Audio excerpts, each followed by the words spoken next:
Hola, buenas noches a todos. Bienvenidos una vez más a este viernes de webinar, donde nos reunimos a la distancia para aprender más de la palabra del Señor, para profundizar en ella, para ser mejores creyentes cada vez. Una gran bienvenida a todos, un abrazo gigante a todos desde Colombia.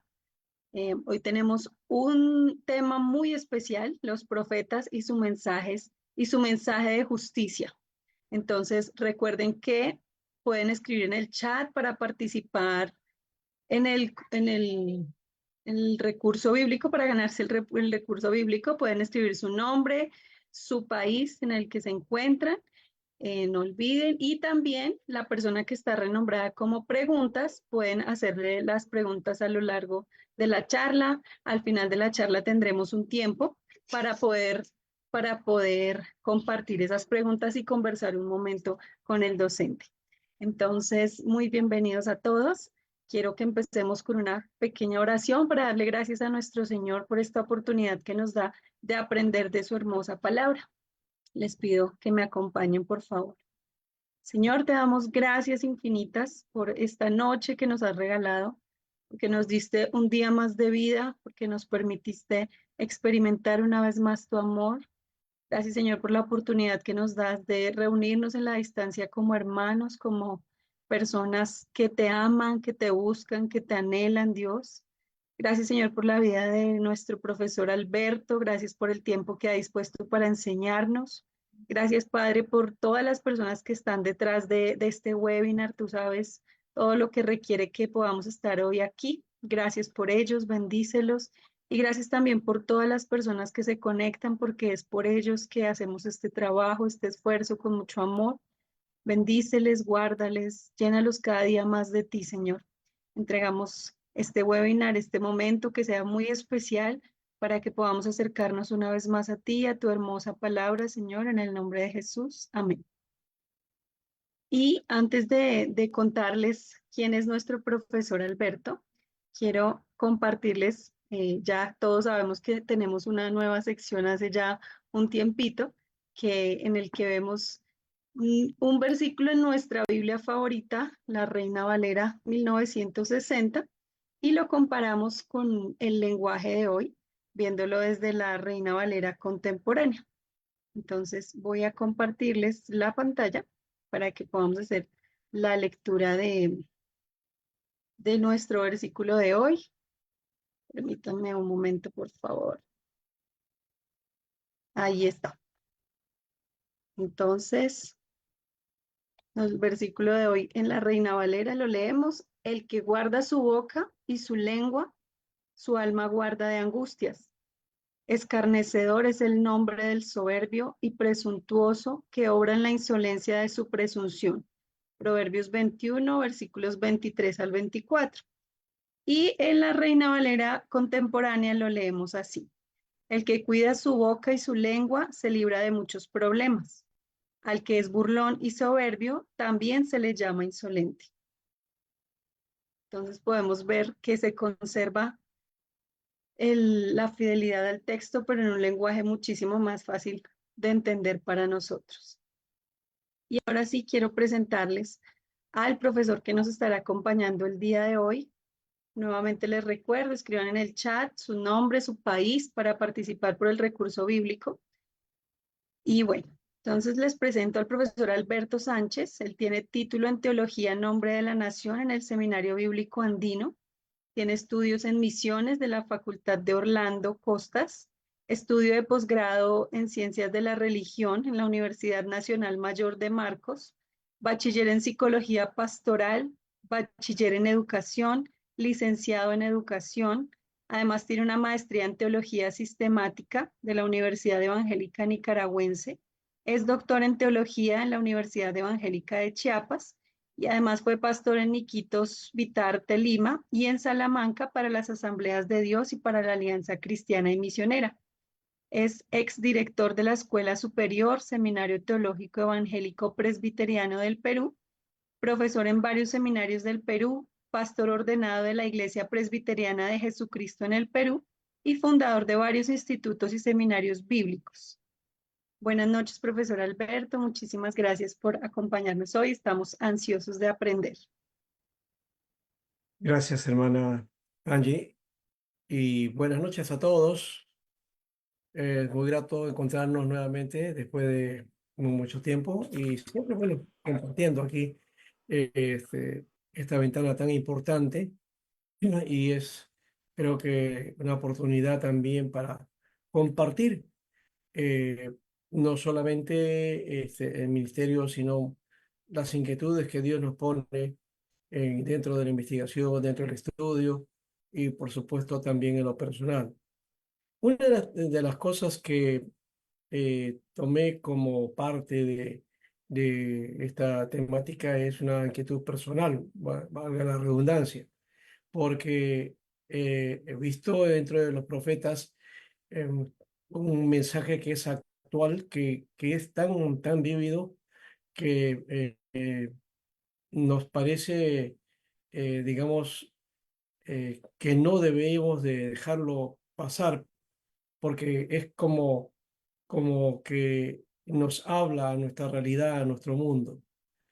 Y bueno, no quiero adelantar ese aspecto, solamente era el inicio acerca de esto. Entonces vamos a darle pues inicio a este tiempo de conversatorio. Eh, Muy bien, los profetas y su mensaje de justicia, ¿no? Justicia que es un tema que de paso tiene mucho que ver con el propósito de Dios, ¿verdad? Y Alonso Choquel nos dice en su libro sobre profetas, Choquel y José Sicre, dice, ¿no? Dios dirige la palabra a su pueblo por medio de hombres de ese pueblo. Así surge ese personaje extraño de la historia que es el profeta. Periódicamente, una y otra vez, Dios dirige a la palabra a N, así aparece en el texto, para que diga al pueblo, así dice el Señor. Dios dirige la palabra al profeta, no para tratar a solas con él. Dios dirige la palabra a su pueblo, no para que el pueblo se refugie con Dios en un reducto inaccesible a la historia. Yo pongo mis palabras en tu boca, hoy te establezco sobre pueblos y reyes, para arrancar y arrasar, edificar y plantar. Jeremías 1:10. Dios dirige la palabra. Sí, según yo que pone ahí a N es, no lo menciona en el libro, pero este, la N está sobresaliendo ahí porque tiene que ver con el Naví, ¿no? El Naví del Antiguo Testamento. El, el que está, el vidente, ¿no? Que es la concepción que se planteaba en ese aspecto. Y Agustín de Hipona nos dice, por medio de hombres y al modo humano, nos habla, porque hablando así, nos busca, ¿no? Dios usa a los hombres, ¿no? Para dar su palabra. No es no es la palabra que vino del cielo, que bajó del cielo desde una manera sobrenatural.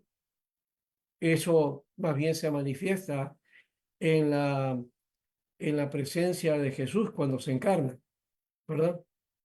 Pero antes de eso los profetas anunciaban entonces la palabra. Esa palabra que era palabra de Dios y que es la palabra que eh, era profecía, es decir, es proclama, es declarativa, es Dios anunciando, ¿no? Dios hablando, ¿no? Por eso creo que es necesario también plantearlo de esa perspectiva. ¿Qué cosa es lo que Dios anunciaba a nosotros? El profetismo en Israel ha sido entonces la base de la formación y desarrollo de la religión judía. Influenciaron en la vida espiritual, nacional y social de Israel. Este movimiento profético está ligado a la vida y la historia del pueblo de Dios. Y la función en Israel era una de las funciones más importantes, ¿eh? Juntamente con el rey y el sacerdote, ¿no? Lo clásico que tenemos, ¿no? Los tres ministerios del Antiguo Testamento. Dios usó a los profetas para hablar sus palabras, no solamente a la nación de Israel, sino también a las naciones. Es decir, estos profetas tenían un mensaje a los pueblos, un anuncio, diríamos, universal, que empieza con Israel, pero que también tiene anuncios de buenas nuevas para todo el mundo. Ese llamado universal y permanente de los profetas deriva de su apelación a una consideración fundamental de valores humanos. Esto hace su mensaje actual muy presente y hace que marque la historia. Y este mensaje universal es porque Dios se habla a los hombres, porque somos propiedad de Dios, somos creación de Dios. Y por lo tanto, Dios no es selectivo. Y si formó a Israel era para anunciar su mensaje al mundo, ¿no? Para que el mensaje llegue a todos los hombres. Ahora, las palabras de profeta entonces siguen nutriendo a la humanidad en su búsqueda por una justicia social. Es decir, por esa justicia que el hombre perdió cuando se rebeló contra Dios. Dice en Isaías 1:17, aprended a hacer el bien, buscad el juicio, restituid al agraviado, haced justicia al huérfano, amparad a la viuda. Son palabras que Isaías nos da desde el comienzo, cuando plantea su mensaje a Israel. Un Israel que se había apartado, se había alejado de Dios y que solamente vivía de aquel abrigo religioso del cual se había apoderado, pero lejano de Dios. ¿Qué más tenemos aquí? Que los profetas fueron pensadores religiosos y carismáticos. Y estamos hablando en el sentido de la palabra, ¿no? Individuos dotados de un don divino de revelación, que predicaron en el periodo de la monarquía hasta un siglo después de la destrucción de Jerusalén, 586 a.C., más o menos. Un periodo rico, un periodo en donde el ministerio de estos profetas no fue entendido en el pueblo. Aun cuando algunos, bueno, eran asesores de los reyes en asuntos relacionados con la religión, la ética y la política, o otros como sus críticos, ¿no? Bajo la primacía de la relación entre Dios y su pueblo. Ese era, digamos, el contexto en donde aparecen estos hombres de Dios. De hecho, que los profetas no son una característica, algo genuino, originario solamente de Israel. Los otros pueblos tenían también sus formas proféticas, o sus videntes, pero los de Israel tenían una característica muy particular. Y el elemento de la predicación tiene que ver con este hecho de la justicia. Los profetas eran entonces guiados por la firme convicción de la necesidad de justicia y emitieron enérgicas censuras respecto a la moralidad de la vida nacional judía. Sus experiencias reveladoras fueron registradas en sus libros de inspirada prosa y poesía, muchos de los cuales fueron incorporados a la Biblia. ¿Sí? Porque tenemos que mencionar que en la Biblia tenemos a los profetas escritores, ¿no? O literarios, ¿no? O literatos. Pero hubieron otros profetas que la Biblia menciona, pero que no escribieron ninguno de sus mensajes. Aparecen dentro del contexto respectivo, ¿no? Con respecto a la situación que estaba viviendo Israel, por ejemplo, el caso de Elías, ¿no? O de repente Eliseo también y otros más. Ahora, los profetas entonces en su mensaje describían la condición del pueblo y analizaban todos los estamentos de la sociedad. Y lo hacían a la luz del pacto y la ley. Esto creo que es importante también de notarlo, ¿no? Su anuncio tenía que ver como qué hacía el pueblo o qué hizo el pueblo frente al pacto o frente a la ley, ¿no? Entonces, el alejamiento del pueblo hacia el pacto mostraba en sus acciones también las relaciones sociales, el derecho, la justicia, la verdad, la integridad, que eran necesarias para un pueblo cumplidor del pacto. Es decir, si se alejaban del pacto y de la ley, eso se mostraba en las relaciones del pueblo, en lo que, en la justicia, en el derecho, en la verdad, en cómo se conducía el pueblo, cómo se desarrollaban los gobiernos y de qué manera, ¿no? Eran, hacían o cumplían su labor frente al pueblo para que pudieran tener una vivencia por lo menos adecuada. Pero eso no era la realidad de Israel, por eso se mostraba la mala práctica de la justicia, el derecho, quebrantando el servicio al mejor postor. La verdad desaparecía, no se mostraba integridad, ni en los gobernantes, ni en el pueblo. El rey buscaba su beneficio.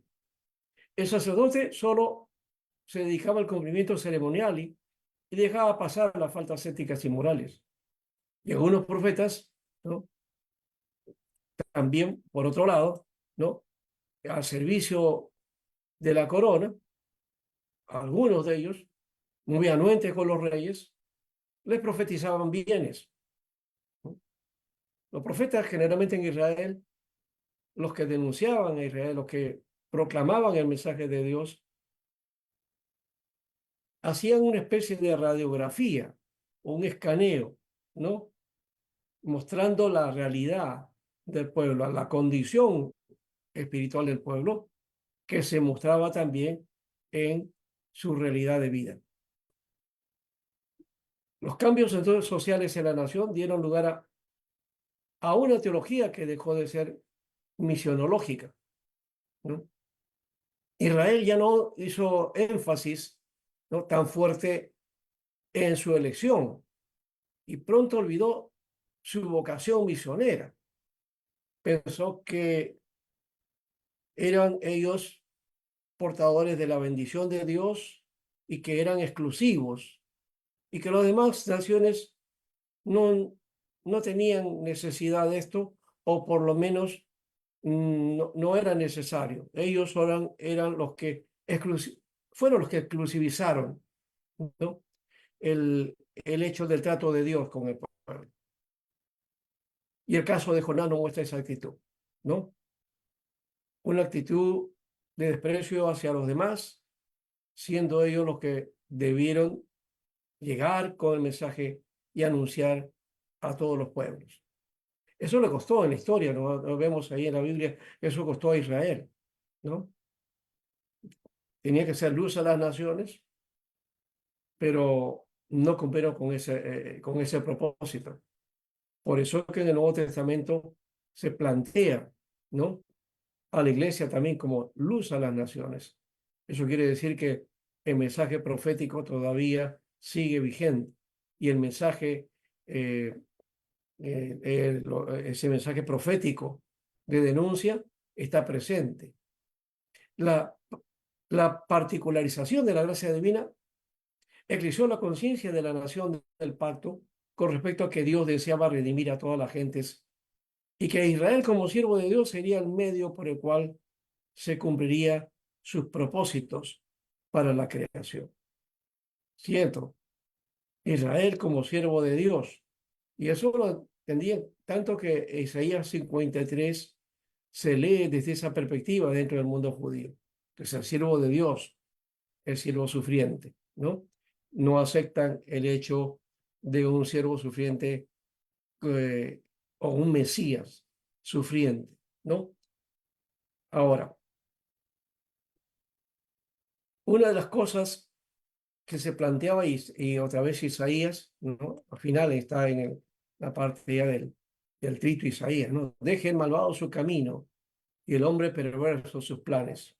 y vuélvase al Señor, quien tendrá de él misericordia, y a nuestro Dios, quien será generoso para perdonar. El profeta entonces es una persona que da su palabra con clara conciencia de las dimensiones históricas de su misión.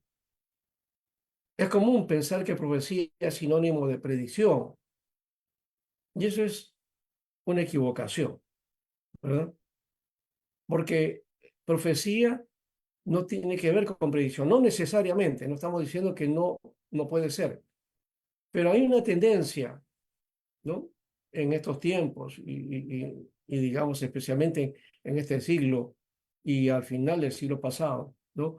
Una tendencia hacia mirar la profecía como cosas de predicción hacia el futuro o pintarnos cuadros acerca de lo que va a venir, ¿no? Pero desde una perspectiva bíblica hay que reconocer que la profecía tiene que ver con el pasado, el presente y futuro del pueblo de Dios.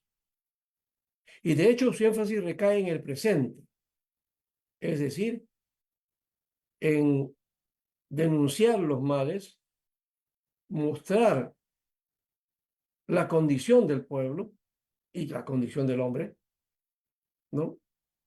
La denuncia de los males del pueblo, la denuncia de sus gobernantes también. Eso también implica. Así que no es solamente un mensaje, digamos, de corte personal, lo hemos ligado así.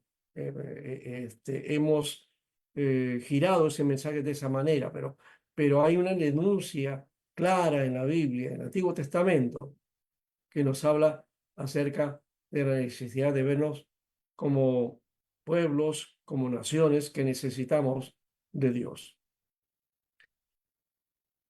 En Proverbios 21:21 dice: el que sigue la justicia y la misericordia hallará la vida, la justicia y la honra. Así que la justicia está ligada, el seguir la justicia está ligada también a hacer justicia, ¿verdad? Por lo menos Proverbios ya nos muestra también aquí ese carácter que también los profetas mencionan en su proclama. Siguiendo, eh, también tenemos el hecho de que la justicia, entonces, humana, la vemos alejada de la justicia de Dios. Pero los dos son un solo principio, que el hombre quiebra la justicia, es el tema de denuncia de los profetas, ¿no? Es que es un pensamiento, ¿no? Que si bien no está dentro de los profetas, que Platón fue en otro momento, la obra maestra de la injusticia es parecer justo sin serlo, pues, ¿no? Claro, desde la filosofía se planteaba esto, pero desde la teología, desde la Biblia, nos plantea la Biblia que no es justo ni uno, ¿no? Pero ¿cómo entender entonces lo que dice Habacuc cuando habla del justo por su fe vivirá? En un tiempo difícil, ¿verdad? Ahora, se muestran las acciones de la ley de la nación israelita frente a la ley y al pacto, ¿ya? Cómo es dirigida, su forma de conducta en el pueblo y las relaciones entre las personas. Y ahí vemos entonces nosotros a Amós, a Sofonías, Miqueas como muestra de esto. Y no son los únicos, ¿no? Diríamos que casi todos los profetas, los 12, ¿no? Los llamados 12, o también conocidos con nosotros como profetas menores, pero no dejando de lado tampoco a Jeremías, no dejando a Ezequiel o a Isaías, ¿no? Que también nos dan muestras acerca de este mensaje que es, digamos, un eje central, ¿no? ¿No? Dentro del mensaje de los profetas. Ahora, siguiendo, tenemos entonces nosotros aquí, en,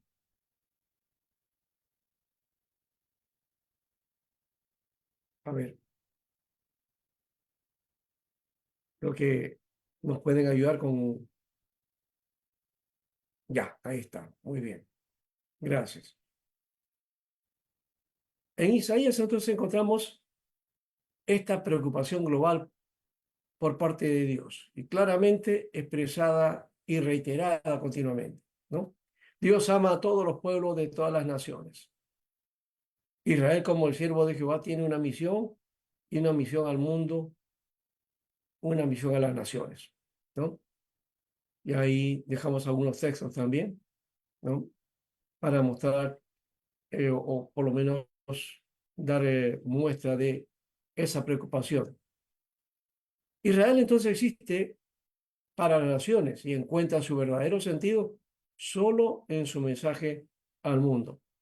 Pero ¿cómo Israel iba a dar ese mensaje al mundo cuando Israel interiormente, dentro de sí misma, no estaba cumpliendo, no solamente con ese mensaje, sino no estaba viviendo el mensaje de Dios?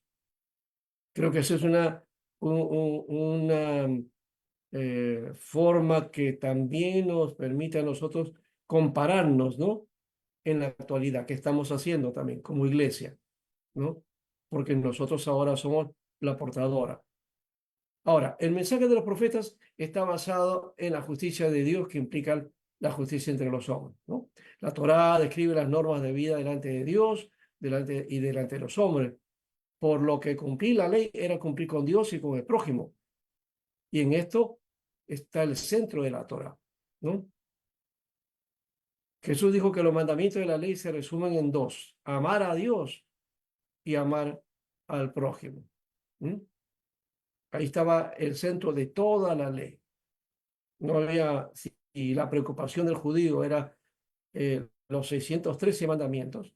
Jesús dice solamente estos dos, con estos dos puedes cumplir los demás. También el tomar en cuenta el pacto con Dios establecía la relación, ¿no? Y una relación con Dios, ¿no? De una actitud justa, como decíamos de Habacuc 2:4. Un comportamiento justo entre los hombres. Se ve esto en el hombre veterotestamentario: gozar de la justicia de Dios y vivir en justicia con sus semejantes y su sociedad. Pero para declararse justo tiene que ser fiel a la Torah, fiel al pacto. Y entiendo que en el caso de Habacuc 2:4, eh, Pablo lo utiliza ese texto también, pero en el contexto de Habacuc, en medio de esa presión, de esa invasión que venía, ¿ya? Y que él reclama a Dios, ¿por qué? El Señor le dice: el justo por su fe vivirá. Y esto lo podemos interpretar de varias, por lo menos en un principio decimos, sí, es el que es justo en el Señor, es cierto, pero que tiene que vivir fiel a su fe. En el Antiguo Testamento, la fe tenía que ver con el guardar el pacto y el guardar la ley. Y entonces podemos tener esta lectura también, ¿no? ¿No? El justo por su fidelidad al pacto vivirá. Eso está en el contexto del Antiguo Testamento, ¿no? El pacto con Dios. Y algo más, dice en el texto original, está hablando de esta manera, también se puede traducir de este modo, de que el justo, ¿no? Por la fidelidad de Dios vivirá, porque ¿quién es fiel en este caso? ¿No? ¿Somos nosotros o Dios? ¿No? Y el Nuevo Testamento testifica eso, ¿no? Que si nosotros fuéramos infieles, Él permanece fiel. Por lo tanto, entonces, también se va a aplicar este hecho de que esa fidelidad es de Dios, ¿no? La fidelidad de que Dios, dando su pacto, Él no lo quiebra, lo cumple hasta el final. Somos los seres humanos que no cumplimos. Y ahí vemos entonces nuevamente este hecho. Y aquí tenemos algunos pasajes que he puesto solamente como muestra, ¿no? De cómo los profetas hablaban acerca de su realidad. Por ejemplo, dice este pasaje de Amós 5, 7 y 10, ¿no? Que es una versión especial, dice: ay de los que convierten la justicia en veneno y arrastran por el suelo el derecho, odian al que juzga rectamente en el tribunal y detestan al que testifica con verdad. ¿Mm? Un pasaje que muy bien nos cabe para estos días, ¿verdad? Ahora, siguiendo hay otros pasajes aquí también. El de Proverbios 17, 15 y el versículo 23 dice que justifica al impío y el que condena al justo, ambos son igualmente abominación a Jehová. El impío toma soborno del seno para pervertir las sendas de la justicia. Ya en ese tiempo estaba hablando de qué, del soborno, que es algo que es tan común, ¿no? En nuestras naciones, ¿no? En el quehacer diario de la gente, ¿no?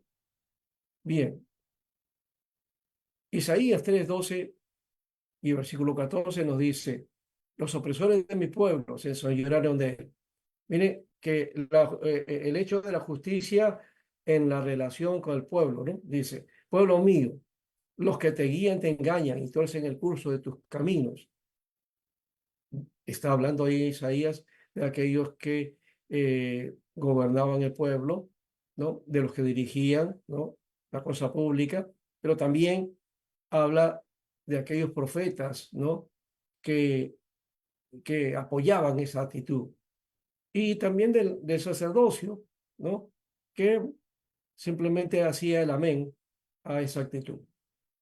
Pero dice, Dios está en pie para litigar y está para juzgar a los pueblos.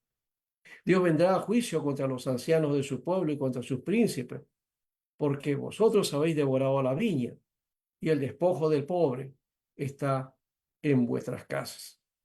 ¿Mm?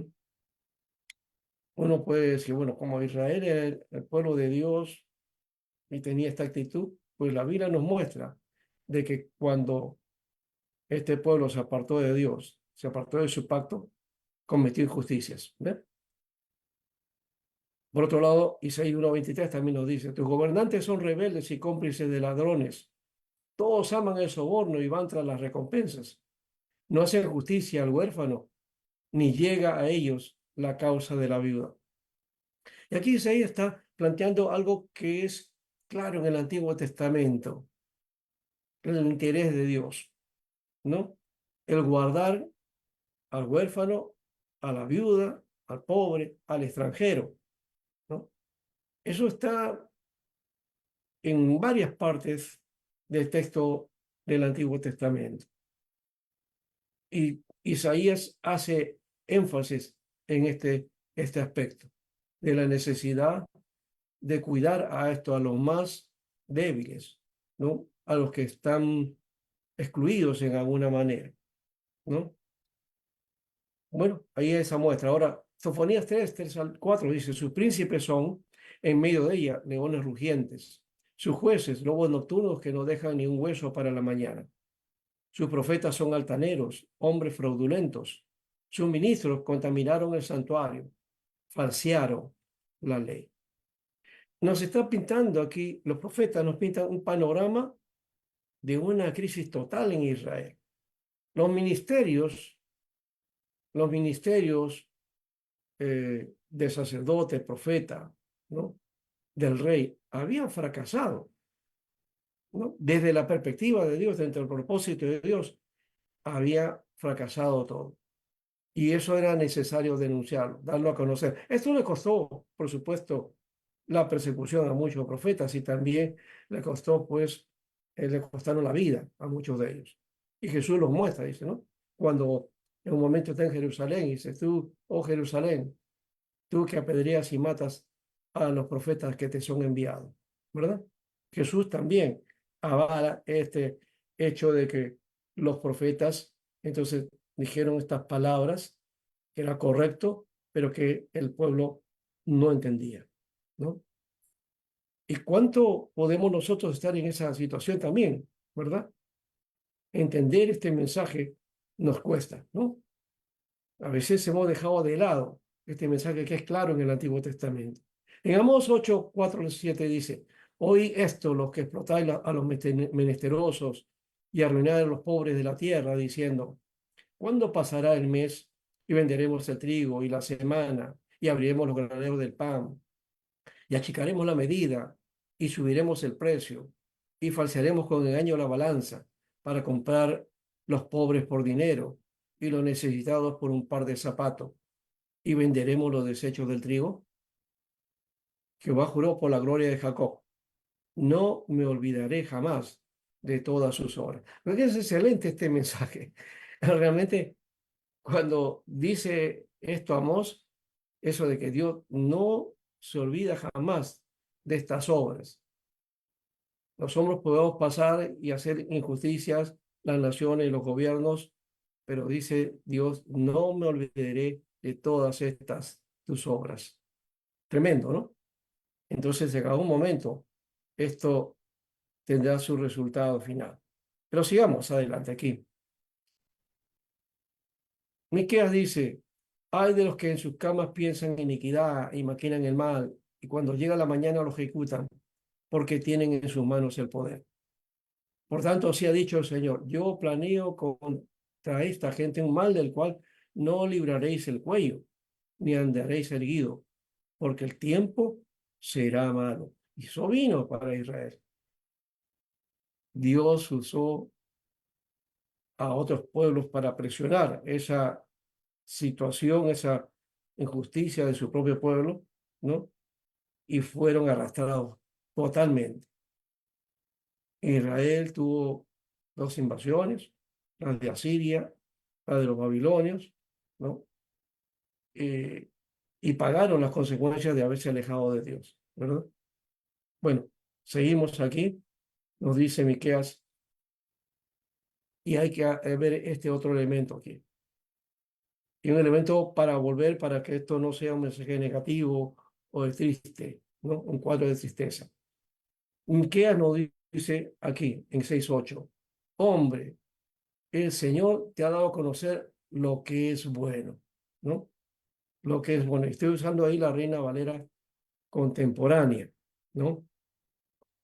En la versión del 60 creo que dice, Dios te dice qué es lo que quiere, ¿no? ¿Qué es lo que Dios quiere, ¿no? ¿Qué debemos nosotros realizar? Ahora, dice aquí, eso, ¿qué es lo que espera de ti? ¿Y qué es? No es otra cosa que hacer justicia, amar misericordia y humillarte ante tu Dios. Miqueas resume el mensaje profético en estas tres cosas. Dios dice que quiere lo bueno para nosotros y quiere también, espera de nosotros una reacción, ¿no? Y tres cosas, no es solamente sacrificios, lo dice ahí Miqueas, no es sacrificio, no es cumplimientos religiosos, no es actitudes piadosas, sino dice que Dios requiere que hagamos justicia, amar la misericordia y humillarnos ante Dios. Fíjese que en el orden que lo pone, dice hacer justicia primero, como una práctica de justicia, ¿no? Como una búsqueda de Dios, pero como caminando en aquello que Dios va a hacer para nosotros, ¿no? Buscando la justicia. Amar misericordia, que es mostrar esa misericordia que Dios nos dio a nosotros, pues también mostrar esa misericordia a los demás. Esa misericordia que nos permite gozar de los propósitos de Dios. Y de hecho, la humillación ante Dios, que implica el reconocimiento de la grandeza de Dios, pero también el reconocimiento de nuestros males, ¿no? De nuestra injusticia y de nuestra falta de capacidad, porque sin Dios no podemos hacer nada. Por lo menos Miqueas nos plantea este elemento, eso aquí, ¿no?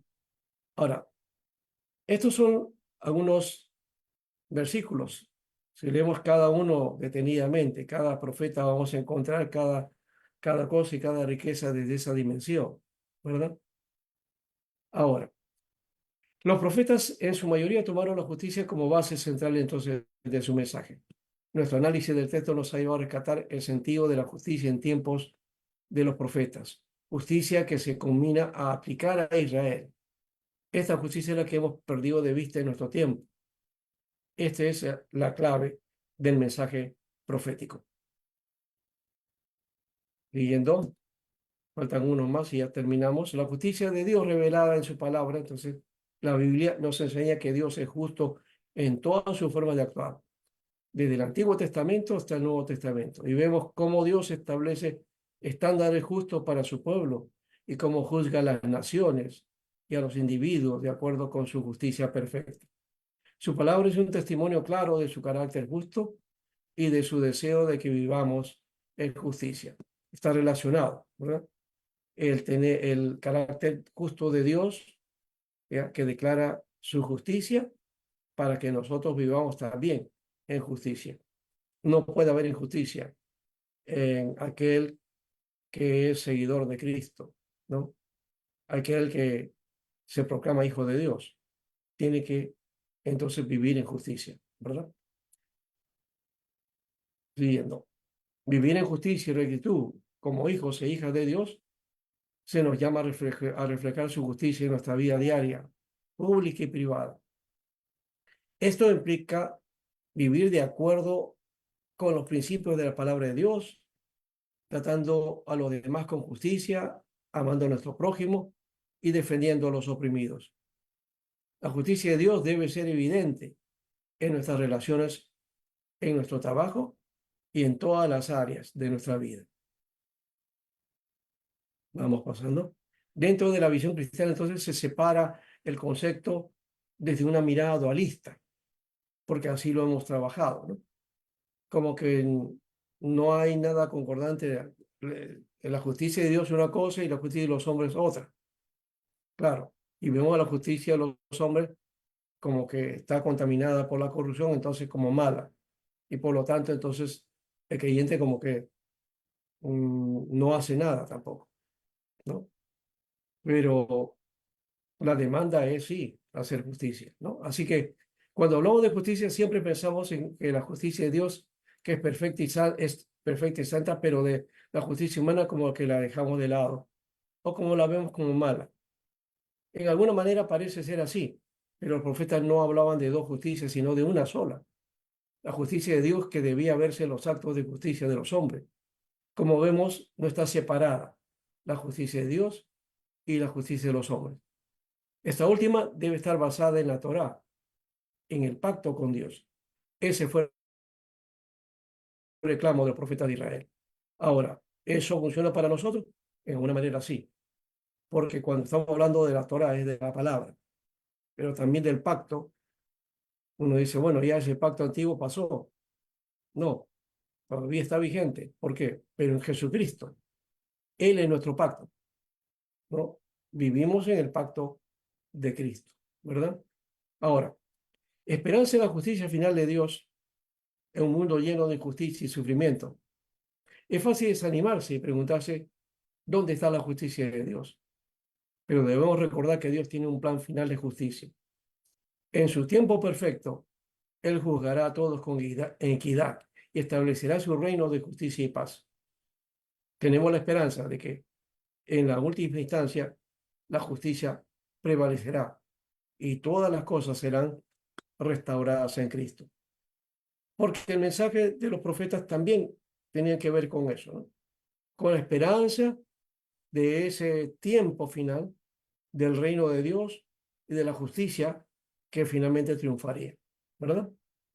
Bien, terminando, algunas reflexiones y propuestas. Son algunas cosas que podemos plantearnos y creo que podríamos trabajarlas también en las preguntas.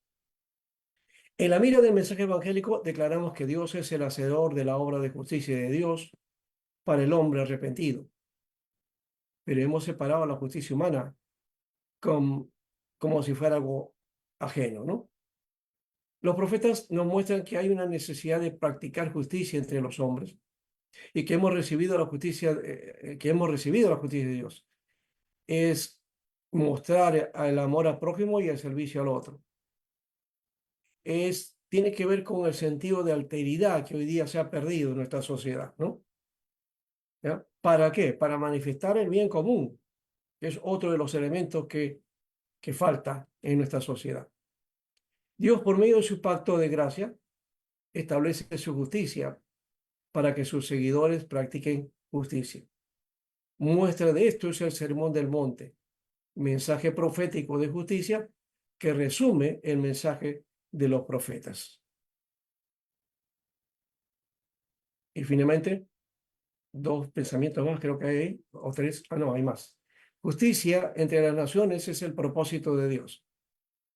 Es la manifestación de su reino entre nosotros. Así que el mensaje profético no solo es para su pueblo, es para todos los pueblos, porque como creación de Dios, Dios reclama al hombre que vuelva, ¿no? Que vuelva a Dios para su práctica de justicia con sus semejantes y entre las naciones. Porque el reino de los cielos se ha acercado, es que los hombres tenemos oportunidad de vivir en justicia, mostrando justicia entre los hombres. Y finalmente, en la manifestación final del Señor, lograremos vivir en justicia. Pero esto no niega que los hombres hagamos justicia en nuestra temporalidad. Es decir, no solamente hay que mirar a la manifestación final, sino a la tarea que tenemos aquí en este mundo, ¿no? En nuestra temporalidad, ¿no? Un poco mirando que nuestro ministerio, nuestra labor como iglesia y como hijos de Dios es servir al Señor ministrando a este mundo para que la justicia de Dios llegue a los hombres y el reino de Dios se haga evidente entre nosotros, ¿no? Viendo las prácticas adecuadas para por lo menos tener una naciones justas o naciones por lo menos que se equilibren y que hayan equidad. Creo que eso necesitamos ahora y es un mensaje que está presente y que es actual. Así que los profetas siguen hablando, ¿no? Y que la palabra de Dios siga corriendo. Gracias. Muchas gracias, doctor Alberto, por este tema tan pertinente, los profetas y su mensaje de hoy. Muchas gracias por refrescarnos diferentes aspectos de la justicia, tanto la justicia con el pueblo, en su relación con Dios, con los gobernantes, etcétera.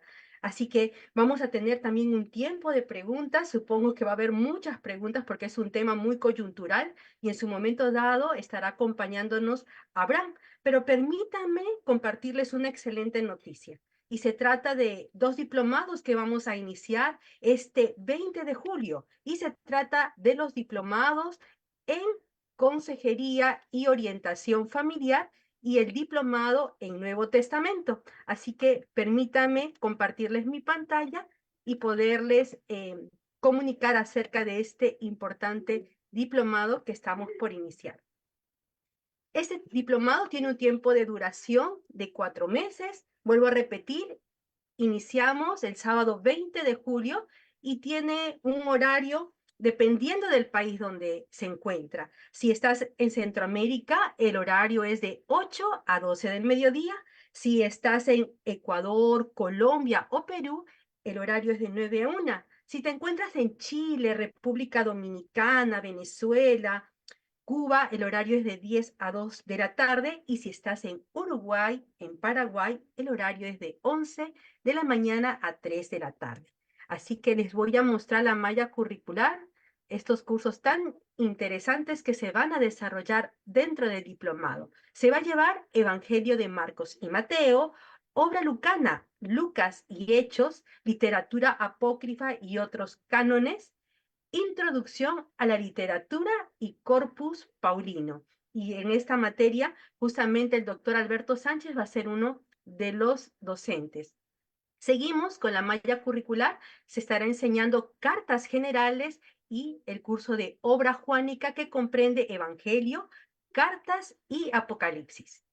Ese diplomado, algo muy interesante es que tiene una plataforma Campus Bíblico que apoya el aprendizaje a nuestros estudiantes. Esta plataforma Campus Bíblico permite que podamos alojar diferentes tipos de recursos. Llámense videos, PowerPoint de las clases, lecturas y aún las clases que se graban se alojan en nuestra plataforma. De tal manera que el estudiante puede llevar el diplomado de manera sincrónica, es decir, conectándose todos los sábados en tiempo real o también de manera sincrónica. Si la persona trabaja, estudia y no puede conectarse los días sábados, pero tiene sincero interés en poder estudiar este importante diplomado, lo puede hacer. ¿Por qué? Porque la plataforma le permite manejar sus horarios, sus tiempos y puede llevar tranquilamente este diplomado.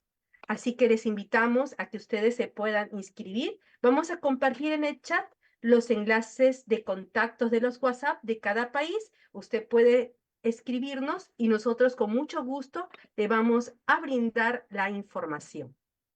También quiero comunicarles que el día de mañana vamos a tener una clase demostrativa con este tema tan interesante que lleva por título El apóstol Pablo, literatura y pensamiento.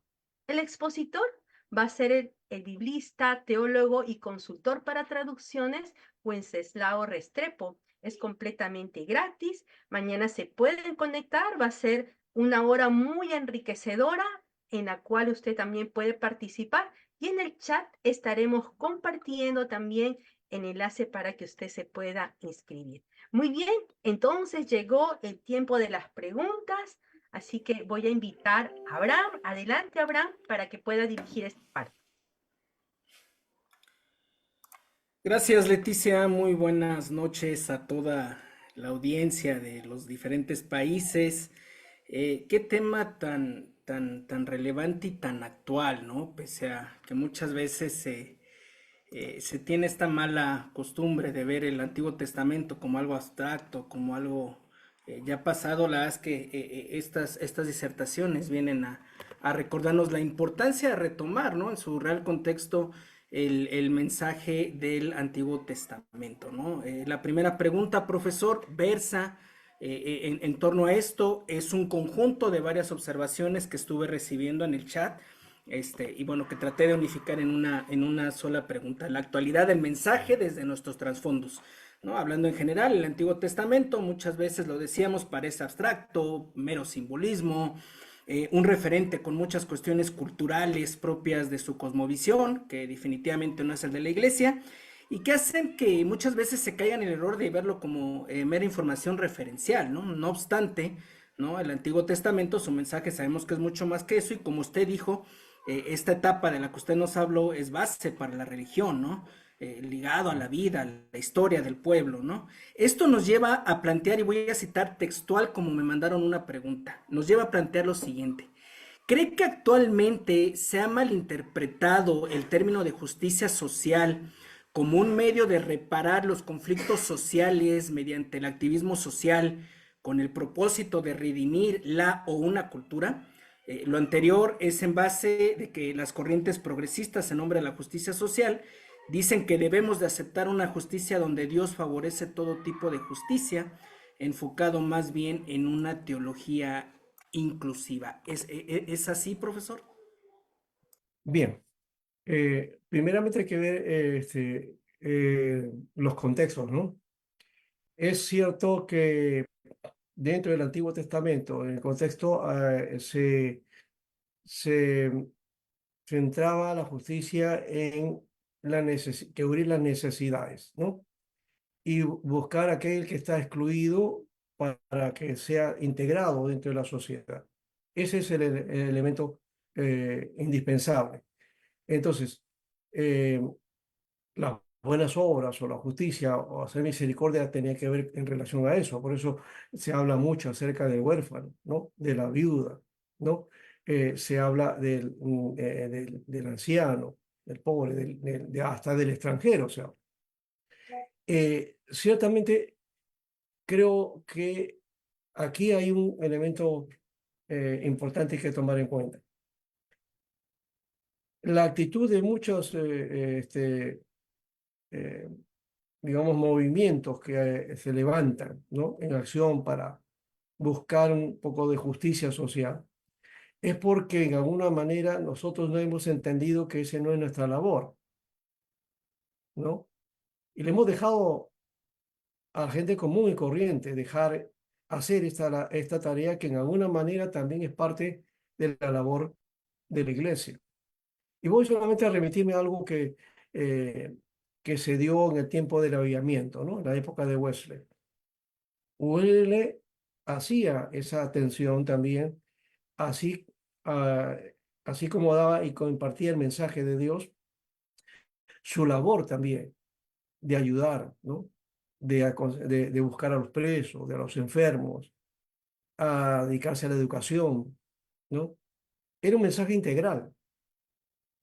Y el avivamiento inglés nos muestra eso, ¿no? ¿Por qué? Porque también ese avivamiento afectó la sociedad de su tiempo.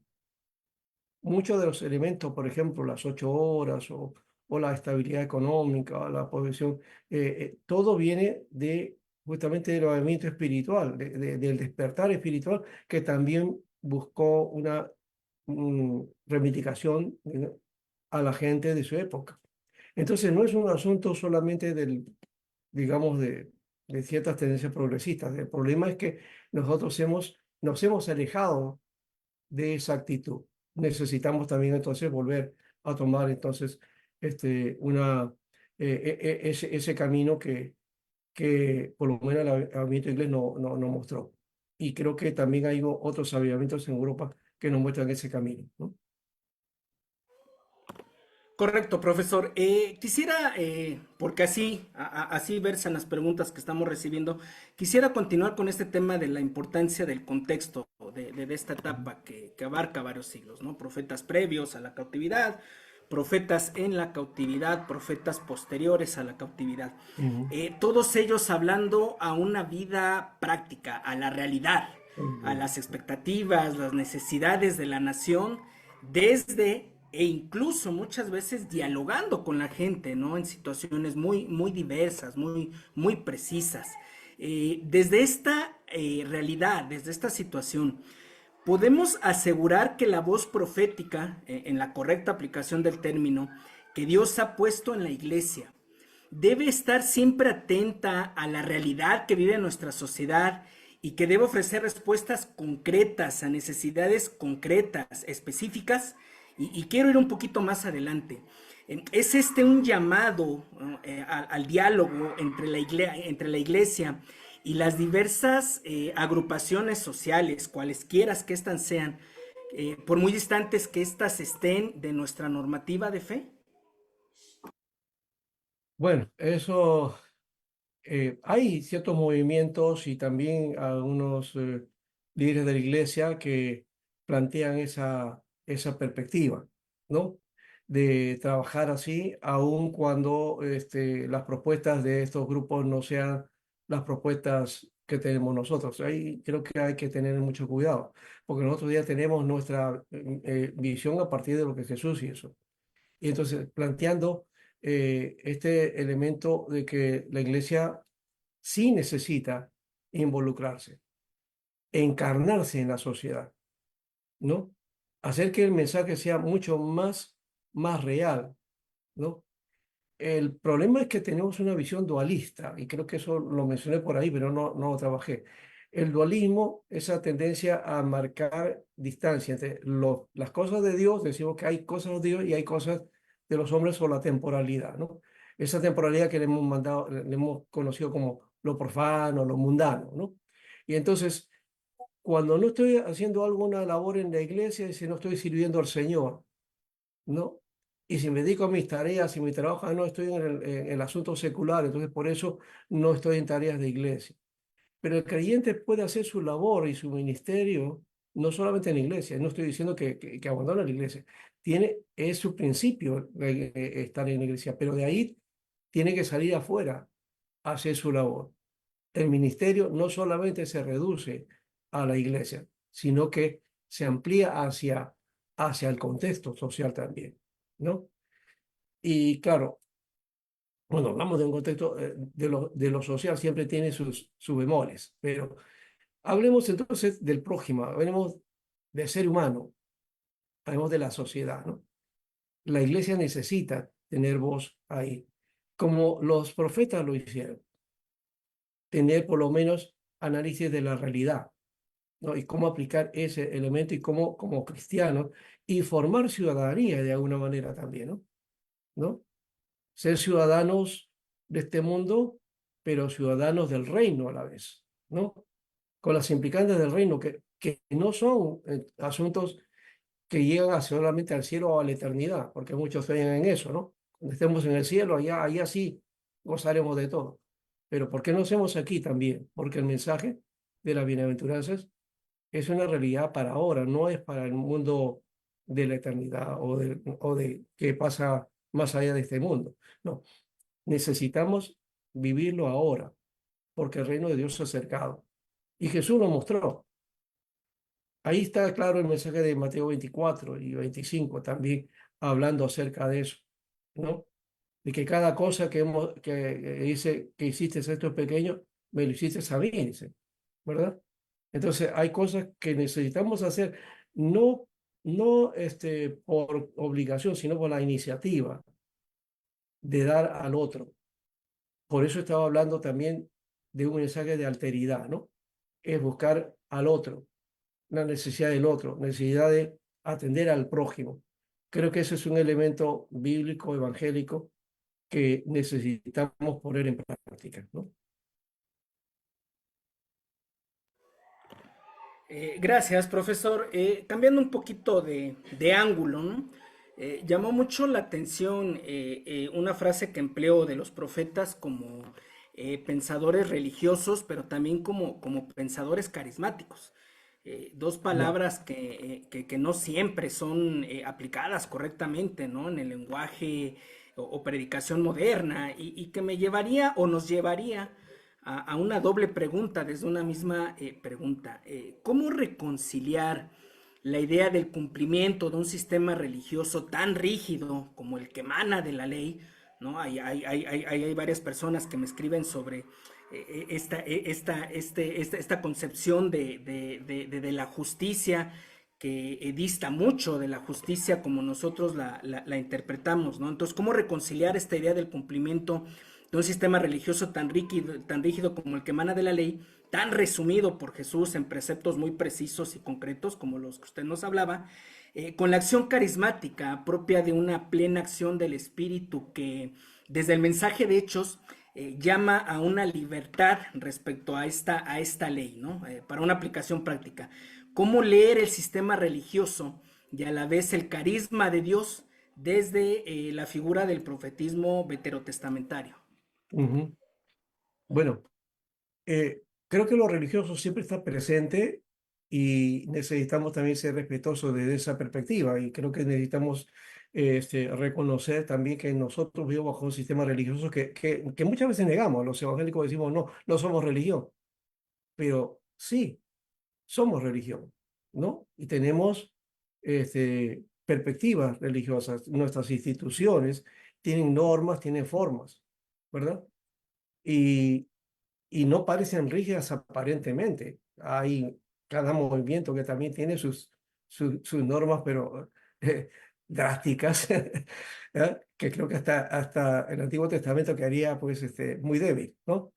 Pero es cierto de que lo institucional es importante, pero hay que diferenciar en el hecho de que servimos a una institución, servimos al hecho religioso o estamos sirviendo este aspecto religioso redunda en el hecho del desarrollo del mensaje de Dios. Creo que eso es importante también diferenciar, ¿no?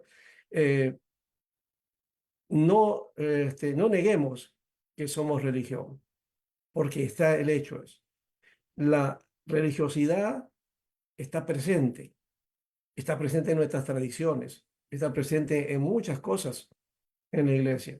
Cuando queremos hacer cambios en la iglesia, cuando queremos ir más allá de lo que ha sido lo común dentro de la iglesia, hay hermanos que comienzan a dar su grito al cielo. ¿Por qué? Porque no, eso no es lo correcto, ¿no? Porque nosotros hemos hecho estas cosas siempre de esta manera. Dice. Entonces, lo religioso está presente. Bien, sin quebrantar ese aspecto, hay formas de cambiar, hay formas de renovar a la iglesia y también guiarse por el Espíritu de Dios. Creo que es cierto, los profetas fueron guiados por el Espíritu Santo, lo dice Pedro, que ellos anunciaron la palabra, no, dirigidos por el Espíritu Santo. Ahí está el carisma. Porque el carisma no solamente es el poder, lo sobrenatural, ¿no? Que es lo que hoy día se plantea y que también el mensaje de hoy, que está un poco sobresalido del mensaje del Evangelio en muchas iglesias, y la tendencia en Latinoamérica es eso, dentro de los líderes evangélicos, a, a apostar por un mensaje que no está centrado en el Evangelio. Y creo que hay que retomar ese aspecto, ¿verdad? Y entonces el carisma tiene que ver con la guía del Espíritu y el propósito que Dios tiene para la iglesia, qué es lo que Dios quiere hoy para su iglesia, ¿no? Y ese volver al escrito está. Creo que eso es importante. El escrito está con prácticas adecuadas, que creo que se resume en lo que dijo Pablo, perdón, en Efesios, cuando dice que por gracia sois salvos por medio de la fe, y esto no es don de vosotros. No, no por obras, dice, no para que nadie se gloríe. Pero sí Dios dice para vivir de acuerdo a las obras que Dios ha hecho de antemano para nosotros. Es decir, nos habla de una constante acción. La iglesia no debe ser pasiva. Somos muy pasivos. En el culto somos pasivos, ¿verdad? Hay que entrar en acción. La iglesia necesita accionar con los principios, con las verdades, con aquello que el Evangelio nos manda a realizar, ¿no? Y son acciones de vida, ¿no? Eso es lo concreto. Son acciones de vida que necesitamos plantearnos ahí. Jesús lo hizo así. Jesús atendió al necesitado, ¿no? Y eso es un elemento importante, hacer lo que Jesús hizo, ¿no? Creo que ahí sería lo concreto, ¿no? Hacer aquello que Jesús hizo. Dar la vida por su propio, dar la vida por los demás. Gracias, profesor. Voy a tener que cerrar con una cuarta pregunta, una disculpa a toda la Ay, gente que nos sigue interesante. escribiendo. Ya. En verdad llegan muchas preguntas, el tiempo a veces no nos Oh, permite. Insisto, estamos buscando englobar, ¿no? La mayor cantidad de preguntas en tres o cuatro. El tema del profetismo ante las autoridades y como voz de autoridad. Algo sumamente delicado que tiene muchas implicaciones desde muchísimas ópticas. Ya usted en la pregunta anterior nos habló al respecto. Por un lado, esta tendencia en todo el continente o prácticamente todo el continente a sentirse identificados con líderes políticos religiosos que promueven la idea de que la iglesia sí o sí debe estar en puestos gubernamentales, ¿no? Y bueno, la historia reciente ya nos mostró muchas veces lo peligroso que esto así es. puede llegar a ser, ¿no? Ujú. Y por otro lado, esta tendencia también a identificar sin cuestionamiento alguno muchas veces la voz del líder como la mismísima voz de Dios, ¿no? Que se debe de obedecer de manera literal, ¿no? Y muchas veces se cita precisamente a los profetas del Antiguo Testamento para justificar estas dos cuestiones. Desde su trabajo de investigación, ¿qué respuesta nos puede ofrecer la narrativa de estos hombres, ¿no? De los profetas al respecto? Bueno, por un lado, eh, la práctica de la profecía de hoy dista mucho del Antiguo Testamento. De hecho, dista mucho. En las características, el mensaje mismo, el contenido del mensaje difiere. Lo que hay hoy día es una especie de práctica profética, de anuncios, de cosas buenas o de cosas a futuro que van a suceder o de cosas de bien que van a suceder. Uno se da cuenta que en la profecía no hay ese tipo de cosas, ¿no? En el Nuevo Testamento no hay anuncios de ese tipo. Eh, entonces hay un abuso acerca de ciertas promesas o de ciertos textos bíblicos que sacamos y los torcemos para ciertos propósitos. No veo ahí que haya realmente un movimiento profético real. Y más si estos líderes están en contacto con gobiernos o proponen un gobierno de la iglesia.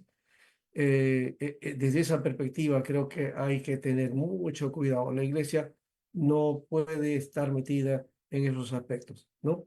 Cuando hablamos de estar involucrados o encarnados con esta sociedad, no quiere decir que la iglesia haga acción política, no. La iglesia no tiene que hacer acción política.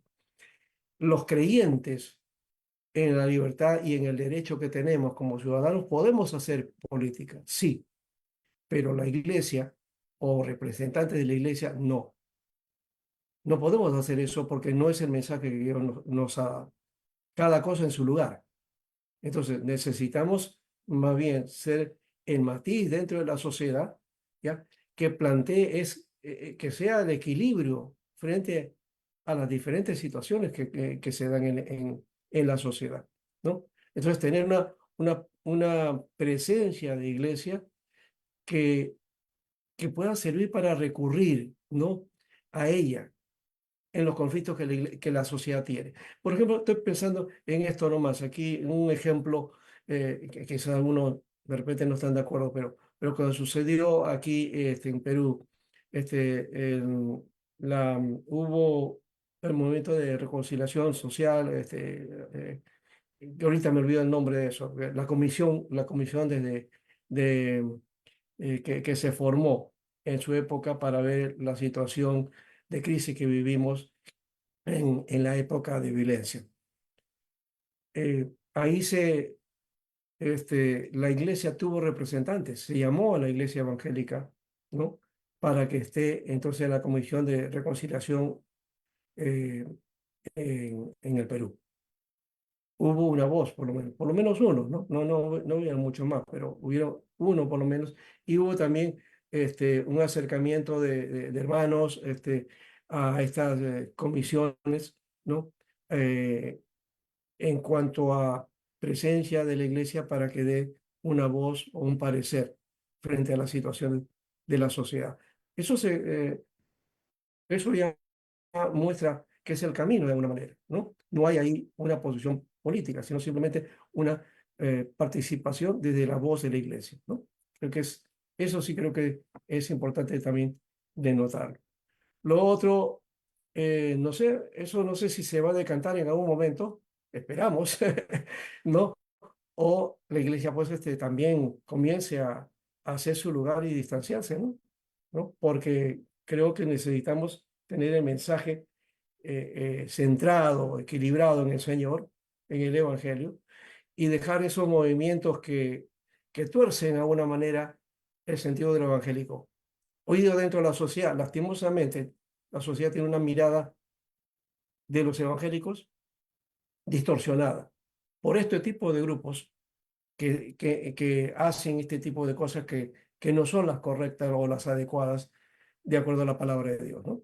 Me parece que entonces, en su momento se decantará seguramente. Sí. Perfecto, pues profesor, una vez más, muchísimas gracias, qué gusto, qué bendición Gracias, que Carlos. vuelva a estar entre nosotros. Me pronuncio a nombre de la confraternidad de las diferentes sociedades bíblicas. Muchas gracias, le enviamos un afectuoso abrazo y nuestras Gracias, oraciones Pastor. para que su ministerio siga Gracias, Pastor. edificando Y gracias a la también a iglesia. todas las preguntas han estado bastante, creo que ha quedado por ahí mucho. No pensé que iba a ser así, aunque el tema da para eso, ¿ya? Claro, Pero eso claro. implica que hay inquietud y hay interés. Que Dios bendiga entonces ese interés.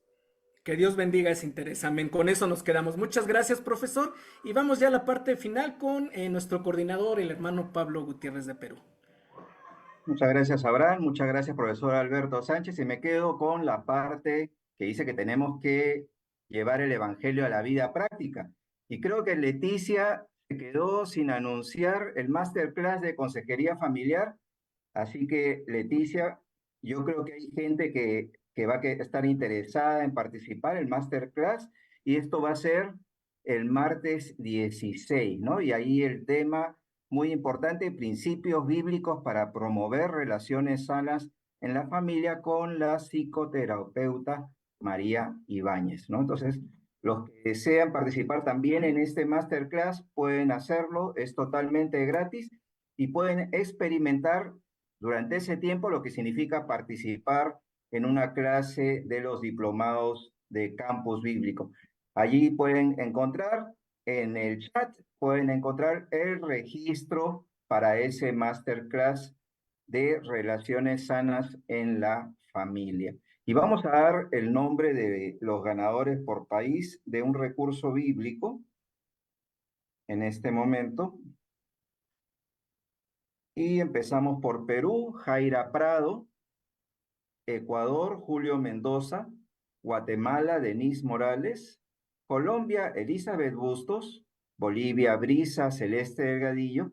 Y México, Victoriano Báez. A todos ellos ponerse en contacto con su sociedad bíblica. Y vamos a presentarles el webinar de la siguiente semana. A ver si lo publicamos. El webinar de la siguiente semana va a estar dictado por uno de nuestros consultores de traducción, que es el profesor Mario Zuru, de Guatemala, y con el tema Hasta lo último de la tierra. Así que el próximo viernes 19 de julio, compartan los links de registro de estos webinars que son muy ricos y muy profundos. Y vamos a culminar este tiempo con una oración. Amantísimo Padre Celestial, te agradecemos por este tiempo, te agradecemos por tu palabra, Señor, que nos guía, nos orienta y, Señor, nos enseña cómo es que debemos de vivir. Te agradecemos por la vida del profesor Alberto Sánchez, sigue bendiciendo su ministerio. Y te agradecemos también, Señor, por el ministerio de las Sociedades Bíblicas Unidas, que podamos ser un canal de bendición para todo el mundo. Oramos en el nombre de Cristo Jesús. Amén. Muchas gracias, hermanos, y les invitamos a que abran sus micros para saludarse y saludar al profesor Alberto Sánchez. Dios les bendiga, los esperamos mañana en el masterclass. Muy bien. Gracias, Gracias. doctor Alberto. Buenas noches. Bendiciones para todos. Gracias, Bendiciones. Sociedades Bíblicas. Gracias, profesor. Saludos para Bendiciones para todos. Bendiciones para todos. Nos vemos mañana. Gracias por la clase.